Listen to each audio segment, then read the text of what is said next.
ఒకవేళ చట్టపరంగా 42% ఇవ్వడానికి అవకాశం లేకపోతే పార్టీ పరంగా రేపు జరగబోయే స్థానిక సంస్థలలో కాంగ్రెస్ పార్టీ 42% సీట్లు ఇస్తామని చెప్పినాం అధ్యక్ష. ఇవాళ మేము సిద్ధంగా ఉన్నాం, మీరు సిద్ధంగా ఉన్నారా? నేను ఇవాళ సూటిగా అడుగుతున్న బీఆర్ఎస్ను బీజేపీని, మా పార్టీ 42% రేపు జరగబోయే స్థానిక సంస్థల ఎన్నికలలో 42% సీట్లు మా పార్టీ ఇస్తుంది. ఇది మా కమిట్మెంట్ అధ్యక్ష.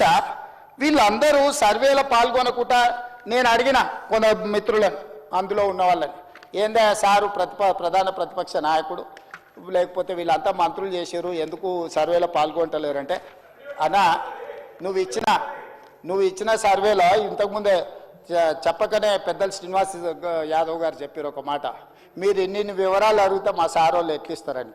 5వ పేజీలో ఏముంది అధ్యక్ష? మీ భూమి వివరాలు చెప్పండి అని అడిగినాం అధ్యక్ష.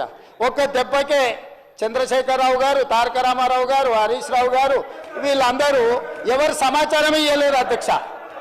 ఇప్పుడు మేము ఏమడిగినాం అధ్యక్ష? దీంట్లో అందరూ 3,54,138 మంది సర్వేలో పాల్గొంటే ఇక్కడున్న ఎమ్మెల్యేలు, మంత్రులు అందరూ వివరాలు ఇస్తే భూముల వివరాలు అడగంగానే సర్వేలో పాల్గొన్నారా అధ్యక్ష?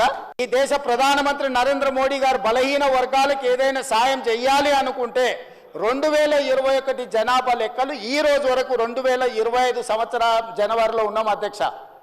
21లో లెక్కించాల్సిన జనాభా స్వతంత్రం రాకంటే ముందు, స్వతంత్రం వచ్చినాక 70 సంవత్సరాలు కంటిన్యూస్గా జరిగిన జనాభా లెక్కలు నరేంద్ర మోడీ గారు ప్రధానమంత్రి అయిన తర్వాత ఎందుకు జనాభాను లెక్కించలేదు?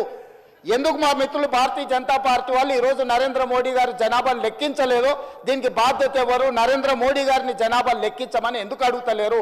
డిసెంబర్ 7, 2023 నాడు మనం అధికారం చేపట్టి అధికారంలోకి వచ్చిన తర్వాత ఎంబడే ఫిబ్రవరి 4 నాడు 2024 నాడు మంత్రివర్గంలో ఆమోదం చేసి ఫిబ్రవరి 6, 2024 నాడు సహచర మంత్రివర్గ సభ్యులు పొన్నం ప్రభాకర్ గారు ఇదే సభలో తమరి అనుమతితో తీర్మానాన్ని ప్రవేశపెట్టినము.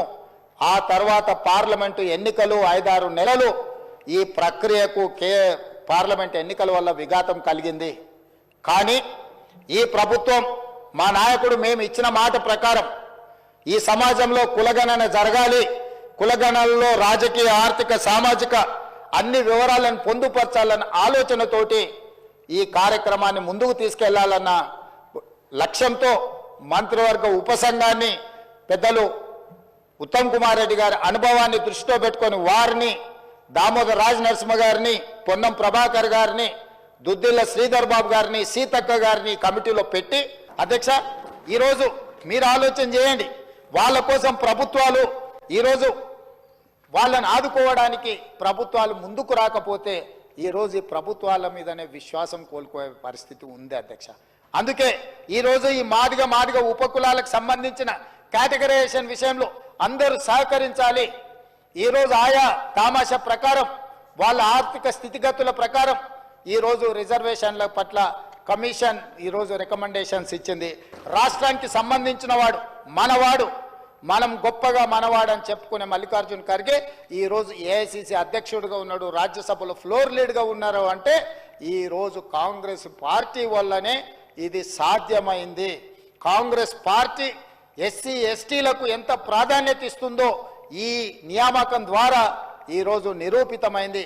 అందుకే మల్లికార్జున్ ఖర్గే గారి నేతృత్వంలో నడుస్తున్న ఈ పార్టీ లోక్సభలో లీడర్ ఆఫ్ అపోజిషన్ గా ఉన్న రాహుల్ గాంధీ గారి డైరెక్షన్ లో ఈరోజు మా పార్టీ, మా మంత్రివర్గం అందరం పనిచేస్తున్నాం.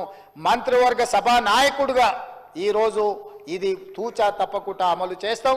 దీనికి సంపూర్ణంగా ఈ సభలో ఉండే సభ్యులందరూ పూర్తిగా సహకరించండి.